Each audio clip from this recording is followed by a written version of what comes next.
Hi guys, this is Dan with yet one more short video about a vintage pachinko machine. This is a Nishijin Single Shot Conversion, probably from the late 60s, maybe early 70s, I'm not really sure.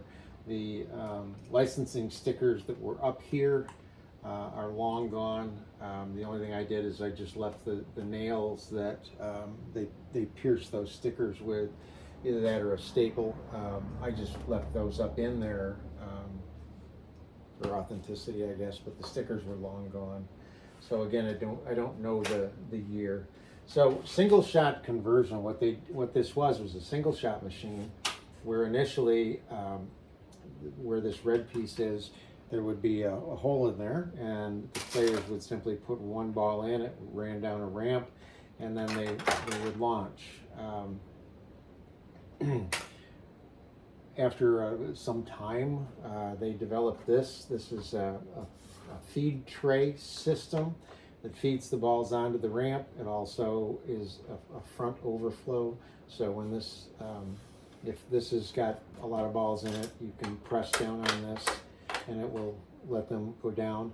The winning balls come out down here. They don't come out up here, but they come out down there. So all the winning balls come out down there. So again, full restoration. Everything is all clean and pretty good. Excuse me. This is the original playfield here. As you can see, it's pretty wiped out. The color, especially the reds just tend to fade really bad.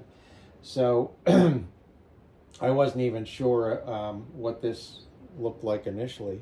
It's so badly faded. So as always, I talked to the customer and said, you know, you're welcome to go and pick out any particular playfield that you like.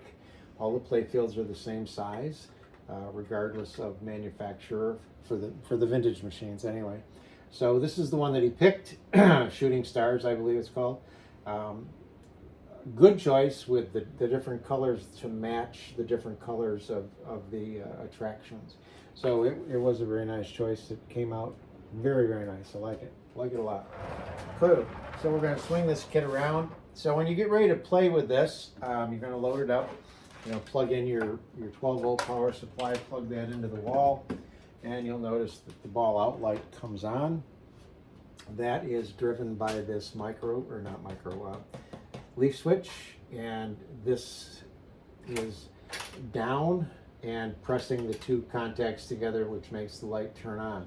When you get enough balls in here, the weight of the balls is going to push down on this, and it will turn the light off. Now, if you notice, there's also a rod here that moves up and down based on what's going on with this. I'll show you that when I swing the machine back around. So what you want to do is make sure that these two brass tabs are closed right here. That's the open position. That's the closed position. So when they're closed, come on. If you look in there, when they're closed, the brass fingers are down, so it stops the balls. When it's open, the brass fingers lift up, it lets the balls out. So this is the ball dump, and you want to make sure that these are together when you get ready to load your machine. So as always, you just start with a handful of pachinko balls.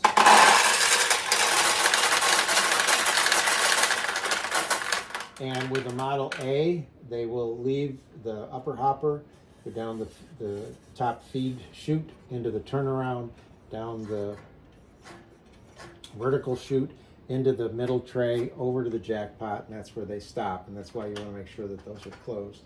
So, assuming that that's the case with your machine, you're just going to continue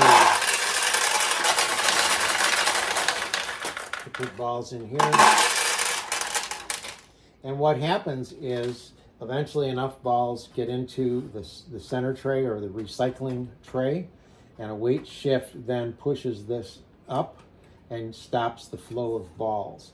Now when this tray runs low on balls, this will automatically allow more balls to go down in. So if you're playing and you hear this noise, don't worry about it. The machine's not falling apart. It's just the way that it's designed to work. So once you got plenty of balls in here and everything is full, you take the vast majority of the rest of your pachinko ball stock and put them in the upper hopper. One thing I want to just mention very quickly, when I say pachinko balls, I mean real pachinko balls, authentic pachinko balls. I can't tell you the amount of conversations I've had with people who have purchased pachinko balls from Amazon. No offense to Amazon, I do business with them all the time, but they are not pachinko balls. They are ball bearings. And although the size is about right, the weight is not. And I talked to a customer today that had pachinko balls jammed everywhere you could possibly think of. And I said, "Where did you get them?" And he said, "I got them on Amazon." It's like, okay. So whether you buy authentic pachinko balls from me, or I can recommend a couple of suppliers on eBay, it doesn't really matter to me. Just make sure you're buying authentic pachinko balls for your machine. That's very, very important. So we've got the machine loaded up, and now this has dropped down, which brings this up, gets off of the switch, so that's off. And then this is now down, which has allowed this to drop down, which brings the other piece up. You know how those things work. I'll show you what that actually does.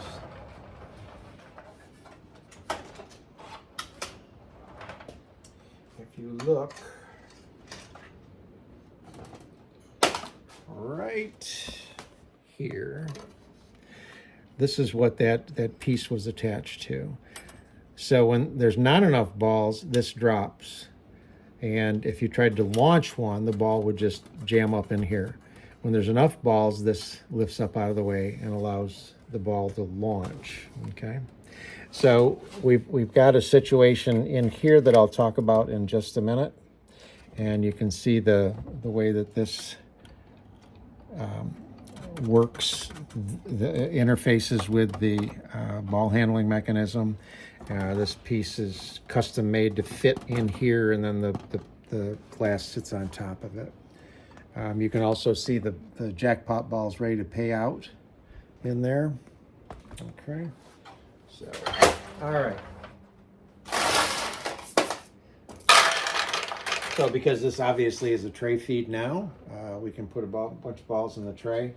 And when you launch pachinko balls, the proper way to do it is to go all the way down to make sure that a ball gets onto the launch ramp, and then let it just roll off your thumb. Now, most all of my shots are going all the way over. I've got the tension about where I want it, but there are times when you want to drop the balls down here. Ideally, you want to drop it right down through the middle. So you want to go all the way down to ensure that you get a ball on the launch ramp, but then you can back off a little bit. That was a little too much. And you'll learn how to either keep them on the left side of the machine, the right side of the machine, or hopefully more down the middle. Ideally, you want to put it right down the middle.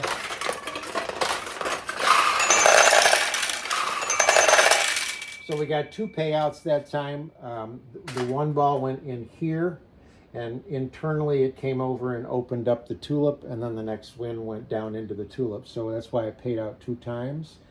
So let's see if we can get a couple more.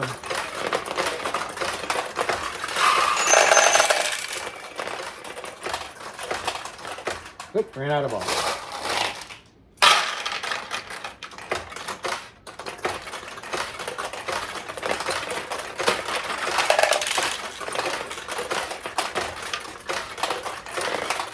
Okay, so I want to talk about one more thing, and you've probably heard me mention this before on single shots. This is something I still don't understand. Nobody's ever given me a really good explanation, but if you were single loading this, and they must have been able to do it very quickly, and get multiple balls on the play surface, and get 2 balls to go in to winning pockets at the same time.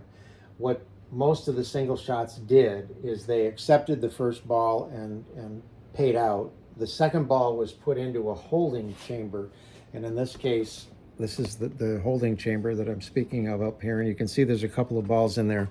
Now there's 2 different variations of it. This variation returns the ball to the player. The other variation kicks the ball into the seesaw, and it gives you a payout. Keep in mind that those 2 balls that are in there were wins, and they did not pay out. So it was kind of a weird system. And then this one simply gives you the ball back to try shooting again. Now the way that it's supposed to work is you push down on this, but you gotta kind of kick it, and there, it finally dropped, and then you get it. Okay. So with 1 in there, it's hard to do, but there it goes. If you kick it hard enough, it'll put it back onto the launch line. Not a feature that will probably come into play very often, because you would have to have like this, where you're launching a whole bunch of balls.